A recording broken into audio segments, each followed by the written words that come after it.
Hi guys, welcome to my YouTube channel. It's Nurse Lalis here and I'm back with another video. If you are new here, thank you for stopping by. I hope you will love it here and that you will subscribe so that you can see the next videos that I am going to post. And if you are a returning subscriber, thank you so much for coming back. Today I want to talk to you guys about what to take in your hospital bag when you go into labor, and also who to bring with you. I think that's also very important when you're going into labor because you'll need a lot of support. So that's what I'm talking about today. Unfortunately, I don't have all of the things that you will need with me. Would have been nice to do this video as a sponsored post. Brands, can you please just listen and hear me out in this video? But it would have been nice for me to actually have the actual things to show you. But because I don't have them, I'm just going to show you pictures. Yeah, that's what we're going to do. So that's what we're talking about, guys. What to pack in your hospital bag. A lot of people have done this video, but I think it's a bit of a nice touch to have this video from the perspective of someone who is dealing with moms who are in labor. Okay, so I have seen some of the things that moms really need to have. It will be nice for them to have, and especially, guys, if you are going to give birth in the public sector. I think moms who give birth in the private sector, some of these things are there and they don't really struggle with them. But I think if you are going to give birth, more especially in the public sector, it would be nice for you to listen to this video because I'll give you like some practical tips and some of the things that you can expect when you are going to a public hospital. So yeah, if you're interested in that kind of content, you guys, if you're pregnant, you're planning to fall pregnant, or you're just a woman who wants to know these things, preparing for the near future, then I suggest you watch this video till the end. And please don't forget, guys, very important, let's do the protocol. If you enjoyed this video, please do give it a thumbs up. Please subscribe to my channel and click on the notification bell so that you are notified whenever I post a video. And if you find this video helpful, please do send it to someone that you do know that you think would benefit from the information in this video. So let's not waste any time, you guys. Let's get right into this video. Okay, so I'm first going to talk about the things that you need to take for yourself as the mommy, and then I'm going to talk about the things that you need to take for baby. Okay, first thing that is important, guys, more than anything when you are going into labor, is your labor support partner, the person that you will be going with to the hospital. And I have seen this a lot of times, you guys. I've seen this a lot of times. Women who go to the hospital with someone that cannot fully support them in the whole process of labor. Guys, labor is very, very physically exhausting and emotionally exhausting as well. So you need to make sure that your labor support person is someone, number one, who will be able to stand the sight of blood and someone who is going to be able to stick with you throughout all those processes, holding your hand and supporting you throughout the whole process. So now just think about it. If you take maybe your partner with you and your partner is scared of blood, they faint when you give birth, maybe you've had a baby before and your partner fainted, or I know I've met some couples whereby the partner is just like, when the woman starts having those strong contractions, it's just like, no, I'm gonna leave now. And it seems to have been like an agreement that he's gonna leave when things start to get rough. So yeah, guys, you want someone who's going to be with you in labor, someone that you know is going to be there to hold your hand throughout the whole thing, because most deaf, you're going to need a lot of encouragement, you're going to need a lot of support, you're going to need a shoulder to put your head onto, you're going to need someone to hold your hand, to give you that hug, and to give you those encouraging words that are going to keep you going. So it's very important, you guys, to take someone that you know is going to be able to do that for you. Yes, you can take your partner, but I think if you know that your partner will not be there at the time when you need them the most, rather take someone else, maybe your sister or your friend or your mother, that you know is going to be with you throughout that whole labor. And then maybe once the baby is out and everything is all cleaned up, then maybe your partner can come and then you can take pictures together, because you can still do that. Just because maybe your partner was not with you while you're giving birth, it doesn't mean that they cannot be with you immediately after birth. So I think that's like one of the important things. Take someone that you know will be able to give you the support that you will need. Okay, so now let's get on to the physical things now that you can actually put in your bag. um, so one of the things that you need to take with you, guys, number one, maternity pads, of course, maternity pads. And I think for the purposes of labor, normal pads are not going to cut it, because you'll be bleeding a lot. So maybe what you can do is that before you give birth, you can have pads for before you give birth and for after you give birth. So before you give birth, most likely if you're having a natural birth, you are going to have a lot of the showy discharge, that mucousy discharge that's like constantly coming out the more your cervix dilates. So literally you are going to need to put on a pad. And also, as you are in labor, another thing that can happen while you are in labor is that your waters can break. So you're definitely going to need something that's going to absorb all of that moisture from the discharge and from waters that probably going to be draining. And I think with this, you need to make sure that you have comfortable underwear, guys. An underwear that is designed to be worn with pads, okay? Not the fancy, lacy lingerie underwear. No, not that kind of underwear, guys. Underwear that is comfortable and is gonna hold a pad very nicely. And I think for the purposes of being in this stage, I think you need to get those maxi pads, the bigger pads that will go on your back as well, on your bum, cover the bum as well. Yeah, we need those kind of pads, and the thick ones preferably, instead of those like ultra thin pads. So those are the kind of pads you would want to wear, because once your waters break, also you're going to be having now actual fluid that is draining. So it would be nice for you to have thick underwear, and that's quite long and big, that's going to just absorb everything. And then also with comfortable underwear, you'll be able to move around, because when you are in labor, guys, it's going to be important for you to move around so that the labor can progress instead of just being in bed. So that's very important. And then for after you give birth, you can then now switch up the underwear that you are going to wear. So now for after birth, you can get like the maternity underwear, because now you're actually going to be having blood that is coming out. Once the baby is born, once your placenta is gone, you're going to be bleeding now. And the bleeding might be a bit more heavier than your period. So that's why we want those thick maternity pads. And even at this point now, you can actually get like normal pads, because sometimes these maternity pads that they actually advertise, sometimes okay, they're quite thick, but they don't have wings to maybe just hold on to your underwear. So maybe you can just get those thicker pads, the large maxi ones, or if it will be more comfortable for you, just get the maternity ones that are normally advertised and people normally buy. Yeah, but you want comfort, you want to be able to move around, you want something that's going to be secure in your underwear, and you want to get comfortable underwear. So let's get on to speaking about the next thing. So another thing that you can get, you guys, and especially for the public sector, this would be nice for you to have your own linen savers. So take your own linen savers, because linen savers, they help to protect the bed, isn't it?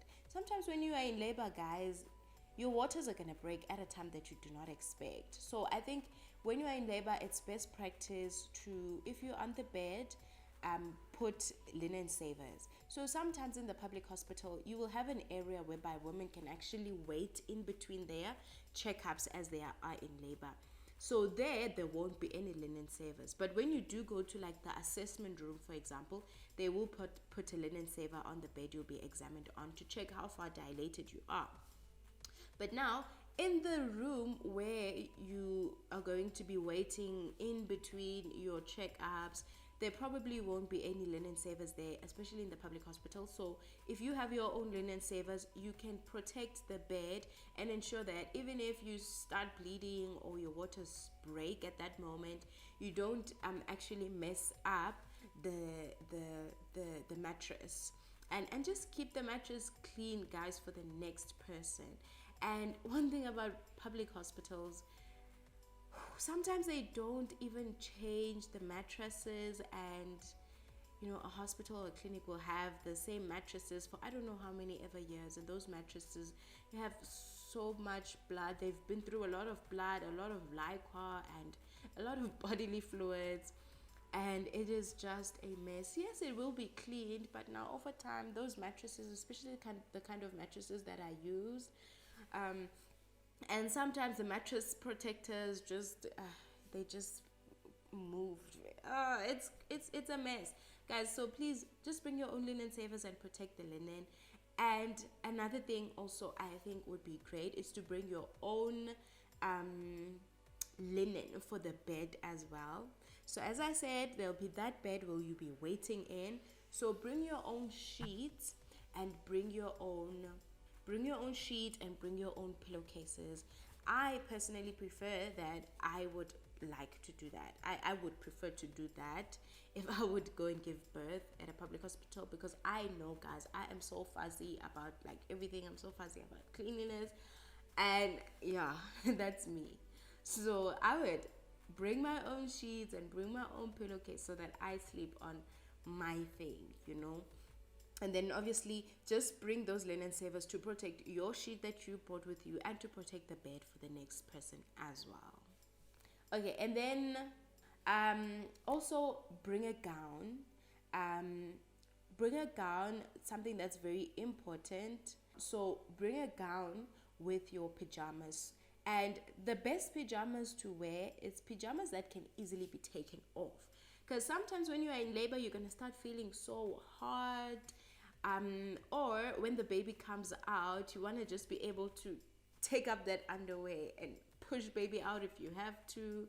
And also when the time comes for you to start pushing, or right after baby comes out, you want to be able to put baby on your chest. So you don't want restrictive underwear, guys, that's like closed off here. No, preferably under pajamas that like are a dress, or a button-up t-shirt pajamas that can easily be just moved away from your tummy, maybe when we need to check you. And preferably don't wear the pants of the pajamas. So you can maybe wear a button-up shirt pajama that's quite long with a warm gown if it's in the winter, or the satin or silky gowns if it's in the summer, just to keep you warm, just to like cover you up. But when we need to check you and when baby comes out, we don't have to struggle, and now everything is in the way and you're wearing pajama pants and it's hard to take them off, and the time baby's coming and you're pushing, and yeah, we just want ease of access. So button up t-shirt or a dress with your pajamas, and then obviously like a gown, because you're gonna have to be moving around, maybe going to be assessed, going to the bathroom, and when you just have a nice pajama to cover up, then that's perfect. And then also a nice thing to bring, make sure you bring a towel, a big towel you can wrap around you because after you give birth, you need to go and take a shower immediately after you give birth. So if you can just have a towel with you, then you'll be able to, maybe when you get out of the shower, just wear the towel. And then obviously bring yourself smaller towels as well, like Ivaslap, guys, that you're going to wash with after you give birth. So then obviously you need to bring your own toiletries, your own roll-on, your own soap to wash, your own body sprays, deodorant, shampoo, if you want to wash your hair, that kind of thing. And maybe take some lipstick with you guys to look nice. Make sure you do your hair when you are like close to getting due. Do your hair, do your nails, do a nice short gel nail polish. Take some lipstick or something, guys, so that you can just make yourself look good right after your baby comes, and when you go take a shower, and have nice pictures to take with your baby on the the day of birth. Yeah, so that's very important. Okay, and then also another thing that you can bring with you when you go to give birth at the public hospital, take your birthing ball. Buy a birthing ball while you are pregnant, and when you go there, sit on the birthing ball. There is no reason why you cannot take a birthing ball with you. I think it's just great. In fact, at some public hospitals, it's so full that the women who will be there in labor that have already been checked, they'll be sitting on like chairs while waiting for their assessment or reviews. And if you have a birthing ball, guys, you can just sit on your birthing ball and do some exercises. Then when you're done, maybe, or when you're tired, sit on the chair for a bit. But this one, it will help open up your pelvis. It will help baby to descend. Take your ball and do your exercises. That's gonna really, really help you a lot. And really, sometimes at these public institutions, it's so busy that the midwife is gonna see you when they check you. And after that, in between, they're checking other people. And you can be keeping yourself busy in between. And at some of the clinics, more especially, you also cannot have a labor support partner because the facility is small. All the women are in one room, so obviously you can't have men in that room. So take something that you can read. If you love reading, maybe take a book with you, because some people go like very, very early on. Take a book with you, or just something to distract you, or take earphones, guys, to listen to your favorite music, because when you're there, there'll be other women, they're also in labor, some will be screaming, and just for you to keep your composure and positivity and focus on your labor process without looking at another person's labor process.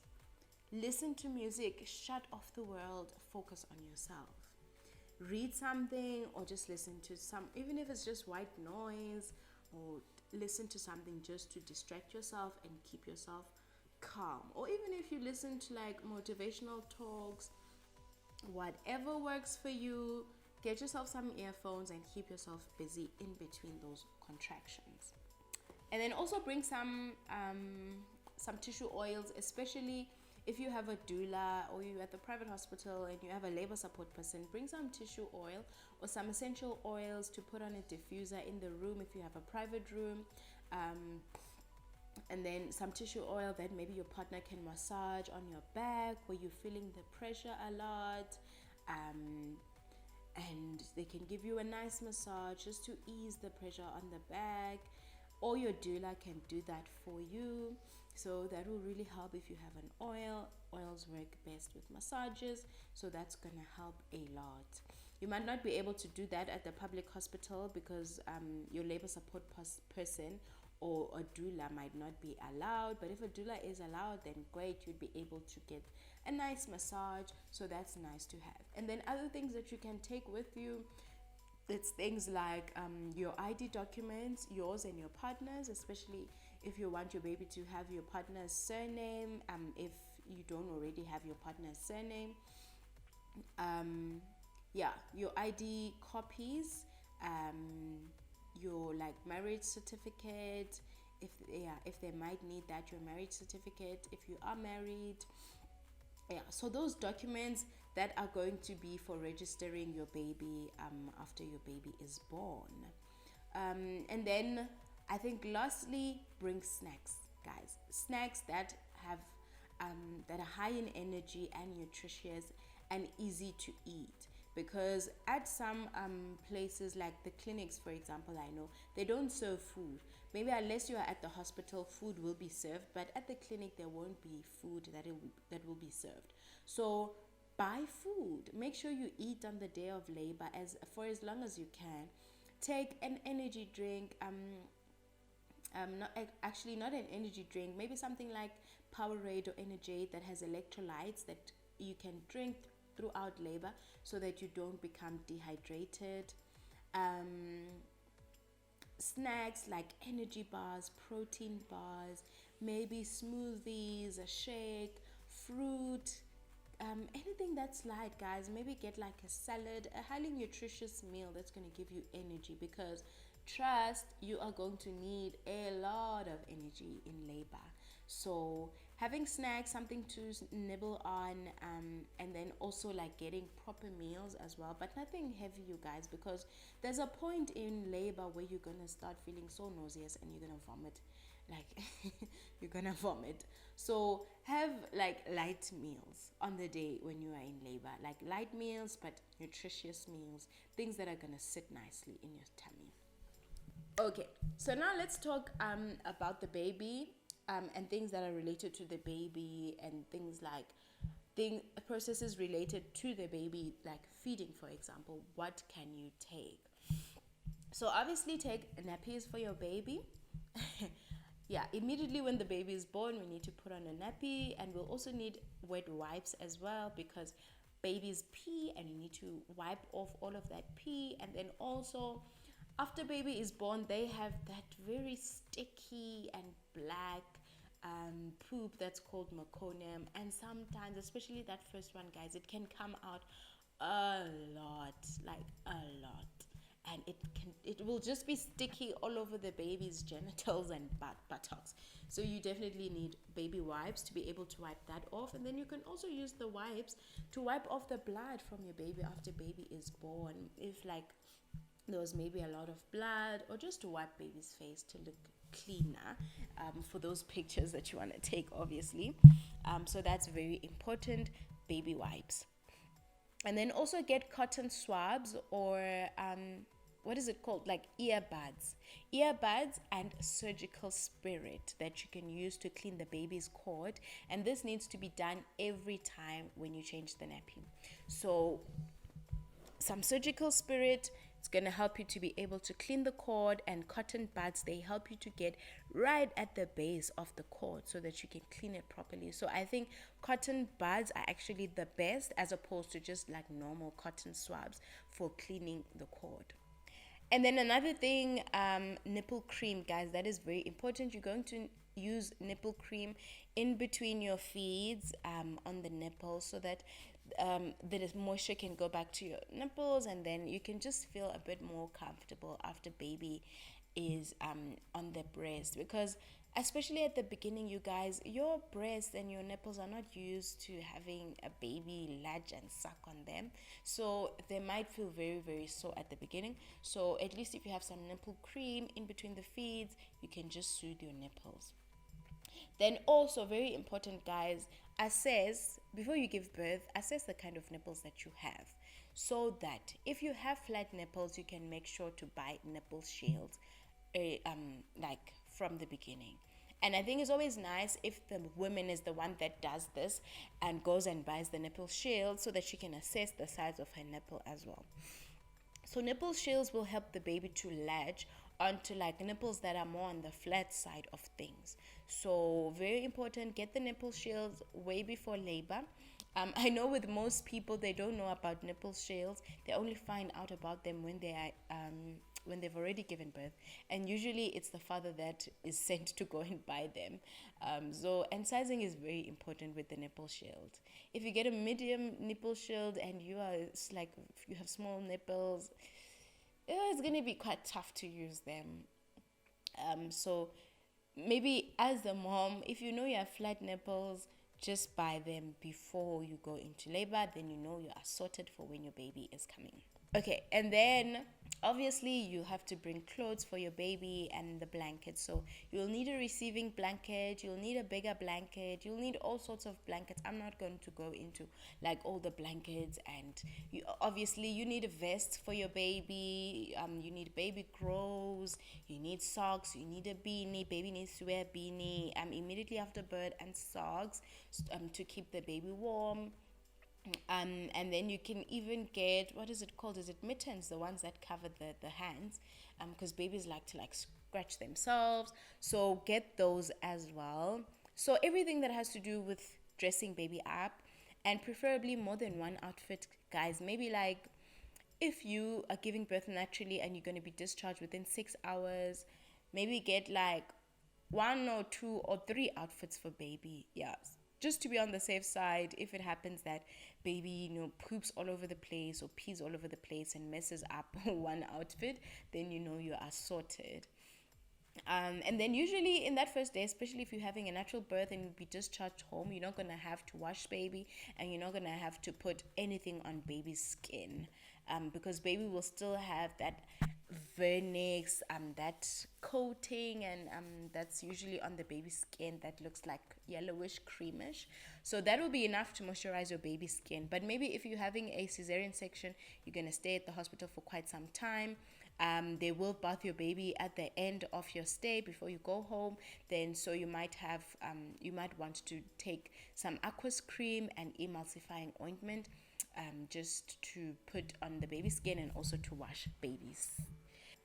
Yeah, that is it, you guys. I think that is it, for all the things that you can take with you in your baby bag, or what to pack in your hospital bag, and both for mom and baby. So please let me know down in the comment section, what did you find was really helpful that you took along with you at the hospital? And please also let me know, did you give birth at a private hospital or did you give birth at a public hospital? So yeah, do let me know please in the comment section. I would love to hear from you guys. And again, if you enjoyed this video, guys, please do give it a thumbs up. Please subscribe to my channel and click on the notification bell so that you don't miss out whenever I post a video. Thank you so much for watching this video till the end, you guys. And I can't wait to see you on my next video. And till the next video, bye.